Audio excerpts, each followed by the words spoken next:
And it is, what is it? It is June 27th. And this is episode number 42 in the ongoing series, An Introduction to A Course in Miracles, The Miracle Within. And I am back with the book. And we are going to be looking at a couple of interesting ideas from the Course in Miracles. First, we'll do our lesson, and I picked out a lesson that I think is very appropriate right now because a lot of people are suffering from a belief that they are a victim of the world around them.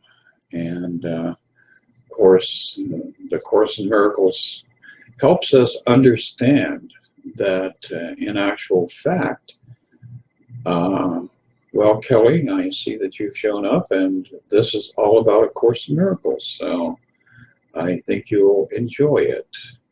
And hello to Diane and Charlie and all of my other friends that are joining me now. As I was saying, what we're going to do is start off with a lesson from the Course, and it is, what is it? It is lesson number 338. And it's very appropriate for our current times because as our political situation in this country is going through a massive amount of transformation, a lot of people are loading up on fear, buying into the idea that they're a victim or they will be a victim or, you know, somebody's out to get them. And the Course tells us that in reality, our thinking is what creates the world we experience. So, in truth, there are no outside forces. Everything is happening in your mind. And one of the ways that you can come to understand this in more detail is just review what goes on when you're sleeping at night and you're having a dream. And you're always the hero of the dream, the center of the dream. And there is this cast of dozens or hundreds or thousands of people that are populating the dream. But in reality, all of this is happening in your mind. So in that dreaming state, the world that you are creating is a reflection of a drama that your mind is generating during your sleep cycle. Well, in truth, in reality, this is just a secondary level when you fall asleep and you have a dream, because this world that we are living in is a dream as well. And even though we like to think there are heroes and villains and all these nasty, awful people, the truth is everybody that populates the dream is a reflection of some aspect of you. So in truth, your worst enemy is actually you coming at you with a gun or a knife or who knows, pitchfork or whatever it takes to ratchet up your fear. And that's exactly what we have collectively created in this current cycle of the dream. We really believe that there is huge gaps between all of us. The truth is we are all one. We are all part of one consciousness, one mind, one being. And we have created this idea of separation from God and separation from each other. And as that separation occurred, it happened on a multitude of different levels. One of the most important levels is, you know, after man separated itself from God, then man or woman, or however you want to envision it, decided to create a separation within that singular self that had separated itself from God. And that's where we came up with genders. And then it just snowballs from that point. It's just on and on and on. So this lesson, I think, is very, very important for us to ponder over the course of the rest of the summer, and then as we move toward the elections this fall. My sense of things is that we're going to be seeing a lot of fear and a lot of paranoia and a lot of people feeling like they have become a victim of this world and they have lost all of their control. And of course, when you're in that sort of a mindset, you become very, very irrational. You lash out at everybody around you. You live in a state of ongoing hysteria, and the fear just gets uglier and uglier and uglier. So this lesson goes, I am affected only by my thoughts. It needs but this to let salvation come to all the world. This recognition, this understanding. For in this single thought is everyone released at last from fear. And this is putting a lot of emphasis on the idea that as each individual begins to recognize that they're not an individual, but they are the collective, they are one of an infinite number of expressions of the one, then all of a sudden it becomes very lucid in your consciousness that everything that you do in this world has a significant impact. You may not be able to see it from your little ego's angle in the world, but the truth is every thought you have, every decision you make, every action that you put into motion has an impact. And we have to become responsible for how we are responding to ourselves and to those around us. It is very, very important for us to realize that we're only hurting ourselves by attacking others. We're only crippling our own understanding of life by proclaiming others around us to be stupid or to be, inferior or unfit or this or that. And we've found literally millions of different ways to attack ourselves. We have, the gender separation. Then we have color and language, and it just goes on and on and on. We have all these different philosophies and ideals and political positions, religious beliefs that are designed to polarize everybody away from us. So our little ego is very, very active and committed, and in some ways is very brilliant at generating this ongoing battle, this in actuality happening within this one consciousness. So it goes on to say, now has he learned that no one frightens him. So as we're progressing in the depths of this understanding, we begin to realize that what appears to be somebody else is in fact just a reflection of who you are, attacking you or giving you succor, being able to help you heal, whatever. It says, and nothing can endanger him. He has no enemies, and he is safe from all external things. Now, as we're looking at this kind of a philosophy, a lot of you are going to come up with the idea, well, the guy down the street hates me, and it wouldn't surprise me if he pulled out a pistol and shot me in the head one day. Well, that is contingent on one single idea, which is the idea that we are a body.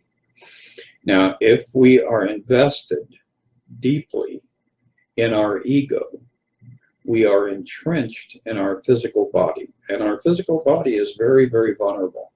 Everybody is always talking about how wonderful the body is, how it's such a perfect mechanism for life, and all of that sort of rhetoric.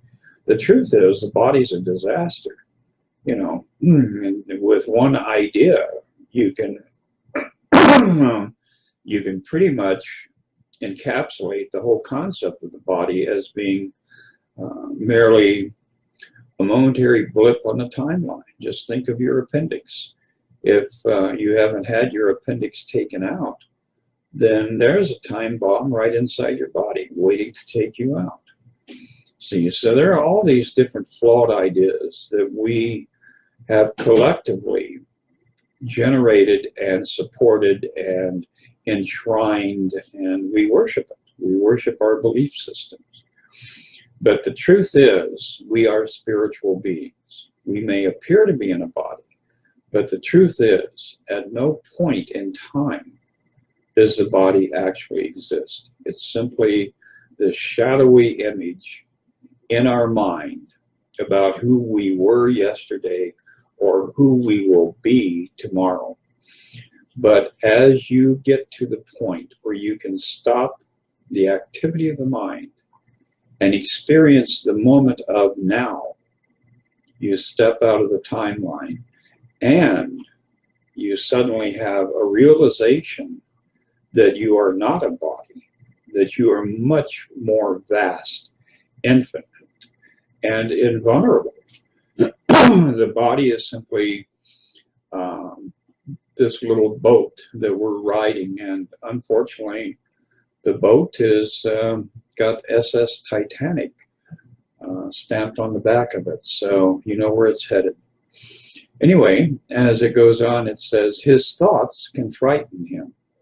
And that's talking about you. When we're speaking of his or her, we're speaking about you.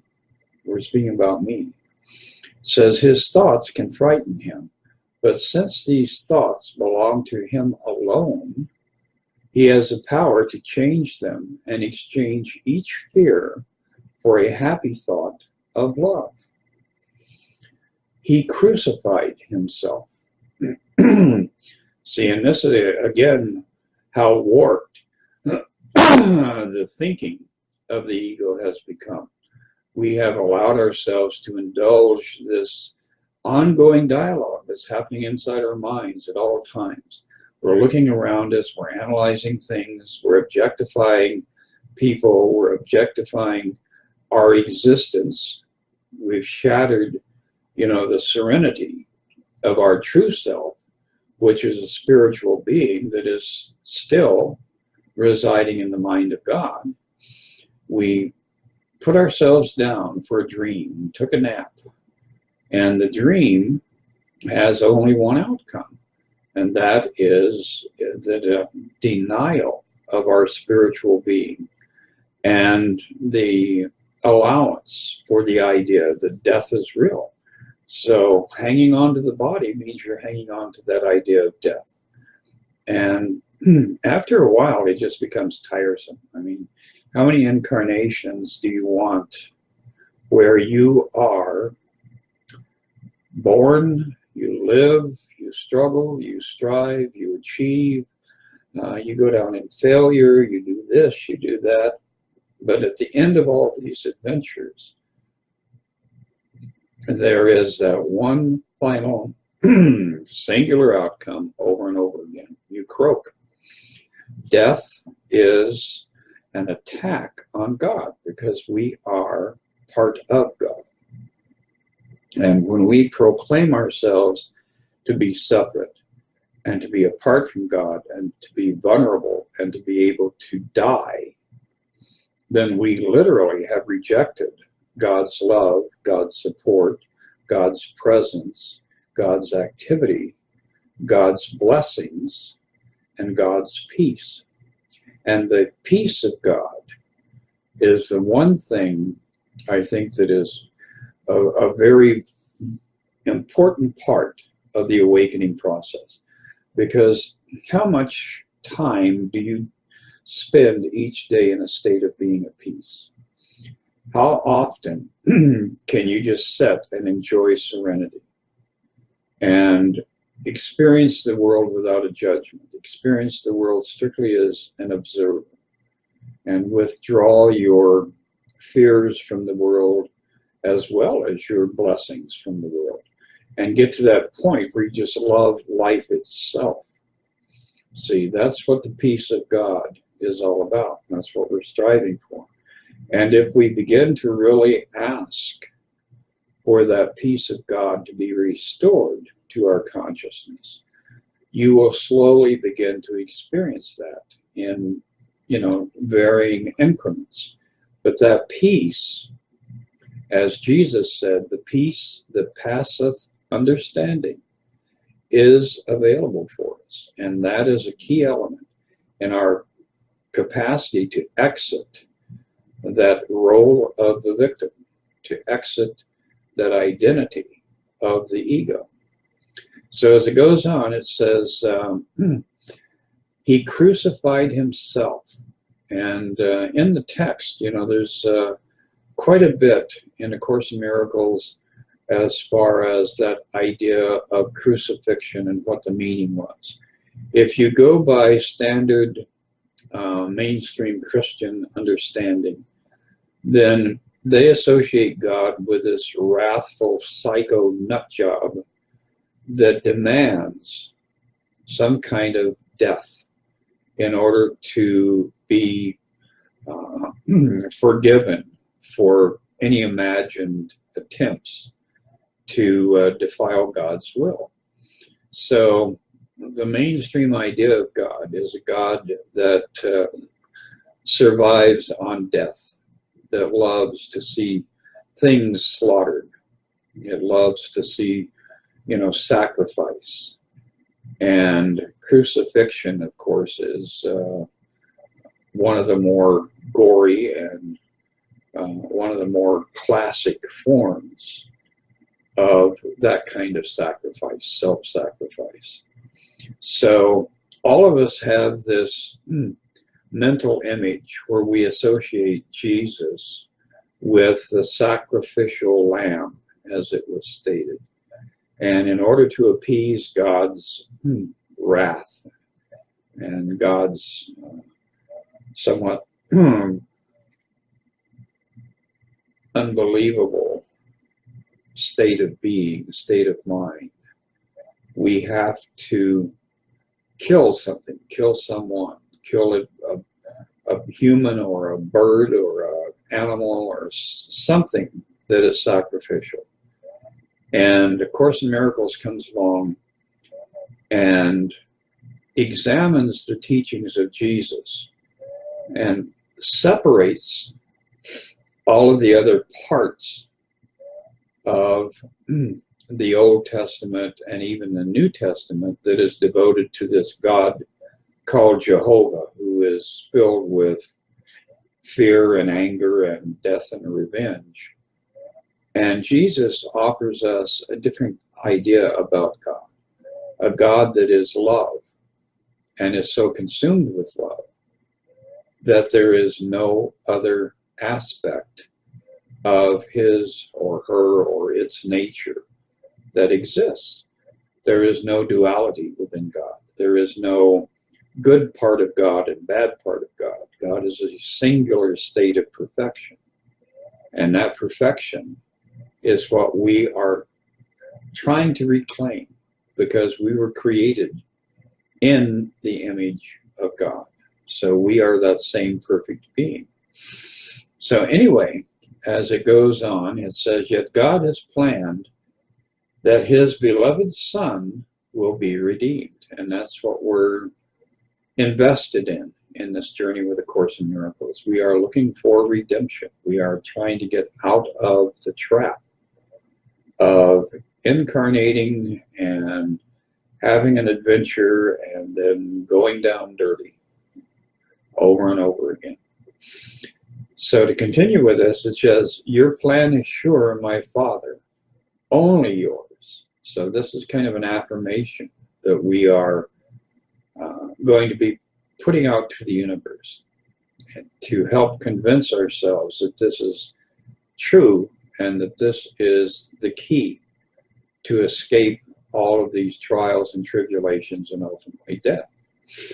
All other plans will fail. So you can't make up a solution for the situation that you're experiencing here in this world.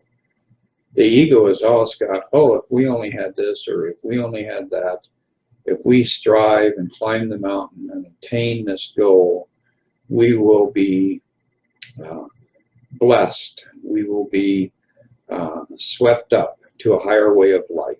And that's simply not the way it works. It says, and I will have thoughts that will frighten me until I learn that you have given me the only thought that leads me to salvation. Mine alone will fail and lead me nowhere. But the thought you gave me promises to lead me home, because it holds your promise to your Son. And that thought, of course, is that I am as God created me. That's the only thing that you really have to focus on. Once you begin to dig into the depths of that idea and to ask for the revelations associated with that idea, you'll suddenly begin to experience yourself as a different being, as a different form of life. And you will go from the limitations of this body to an expanse of being that is limitless and that is filled with love and light. So that's kind of where things are at with our look at the lesson for the day. And we will take a look now at the book. And we have been looking at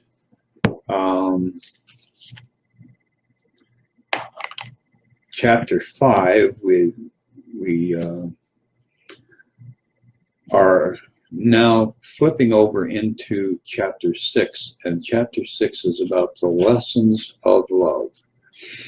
And one of the things that everything is predicated on is the idea of attack. If you're attacking somebody else, if you're displeased with someone and you have thoughts of, pushing them off a cliff or revealing them to be a fraud or whatever it is, however it is that you wish to approach it, any attack thoughts, because of that law of one, because of the fact that we are all one being, means you're going to be reaping the effects of those thoughts.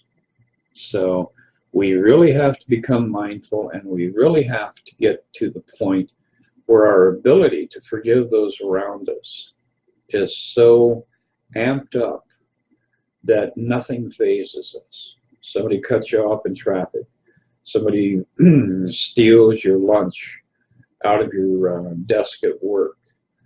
All these different little ways that the ego has of entrapping us and attacking others, those are going to have to be surrendered. And you're going to have to realize, I am watching a movie about who I think I am. But the truth is, I am a spiritual being, I am a child of God, and I am currently residing in God, in the eye and mind of God, in eternity.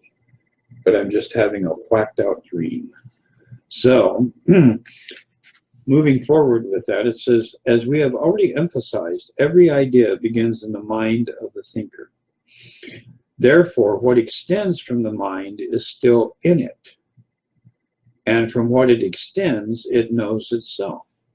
So all of those hateful thoughts you have about somebody else is actually a cloyed way of self-loathing. And we do have that issue if we're identifying with the ego. At the base of the ego, at the foundation of the ego's thought system, is the idea of we are unworthy, we have sinned, we have attacked God, we have turned away from God's love. And so ultimately, we are despicable beings. And we don't want to look at that within ourselves. We want to keep that idea out of our conscious level of being, our conscious level of existence. So we store it away in the subconscious, and we imagine that it will go away. It'll just dissolve on its own. The truth is, the subconscious crafts all of these different images and brings them back to us. So every time you pass judgment on somebody, every time you tell somebody or think that somebody is an idiot or pervert or whatever it is that you're attacking with, basically that's coming back to you. That's coming back to a part of you that you are not willing to look at, that lies within the realm of the subconscious. And Sigmund Freud, Carl Jung, countless numbers of psychologists and psychiatrists have come to this understanding. This is what they teach. This is what psychotherapy and various forms of psychoanalytical work are based on. It's the fact that the subconscious is this repository of all these images that we have about ourselves that we are consciously trying to avoid looking at. So spirituality, in truth, is a process of understanding the mind, because that's where everything is happening. And we have to get comfortable with ourselves before we can take that next step of the journey on our return to God. And that comes from the act of forgiveness over and over and over again. So going forward there, it says, therefore, what extends from the mind is still in it, and from what it extends, it knows itself. The word knows is correct here, because the Holy Spirit still holds knowledge safe in your mind, though through his impartial perception. By attacking nothing, he presents no barrier to the communication of God. Therefore, being is never threatened. Your godlike mind can never be defiled. The ego never was and never will be a part of it. So this little imagined mind that we have created in order to support an ego is just like a zephyr moving across, the treetops. It's a gentle breeze in many ways, even though we put so much emphasis on it that we allow it to have power over us. But the truth is, it's simply an idea that we entertained, and it seduced us. We allowed it to become real, but the reality of it is only within ourselves.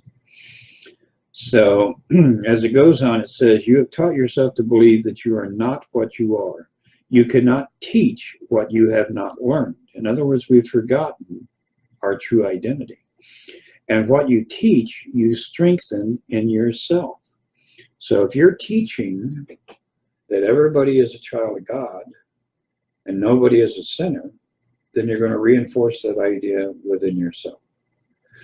If you're out there attacking people, then you're going to reinforce these rather psychotic ideas that are part of the dream about, oh, he's an idiot, she's a this, they're a that.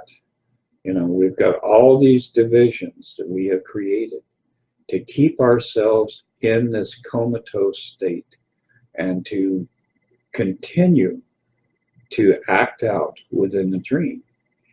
And eventually, all of this has got to come to a point of cessation. At some point, every individual who has been or who will be is going to recognize, oh, I'm not an individual at all. I am a child of God. I am perfect. I am free. I am empowered. I am not a victim. I have no needs. I have no wants. I live and move and have my being in God. And that was what Jesus taught us. So anyway, that's the lesson, and a little bit of dialogue from the text for this first couple of days in summer of 2018. We just went through the equinox, and today we have the full moon. All kinds of bumping around in the heavens. The Earth is spinning on its axis, and we're all attached to it in a profound number of ways. But when we begin to bless it instead of attack it, or want to hurt it, or want to violate it, or want to change it, even wanting to change it is a denial of the truth. And the truth is, every minute that we spend in this realm can be either a blessing to everyone around us, or it can be an extension of the way that we are cursing ourselves and those around us. So, summer opens its arms, warm and friendly and filled with growth and maturation, and you can see the pumpkins are starting to grow, the watermelons are out there on the vine, the grapes are starting to pop. All the joys of summer are there for you. So get out and enjoy life. But instead of looking at it with a critical eye, bless everyone and everything that you encounter, because you'll ultimately be blessing yourself. So anyway, we will reconvene in 1 week and take another look at the lesson and look at Course in Miracles. If you are interested in Course, but you haven't read it, haven't really examined it, my website, www.themiraclewithin.org, all one word, has a lot of information on A Course in Miracles. And it also has contact information. So take a look at the website, get out there and share the love, pass the love around, and I will be seeing you in 7 days. So celebrate life.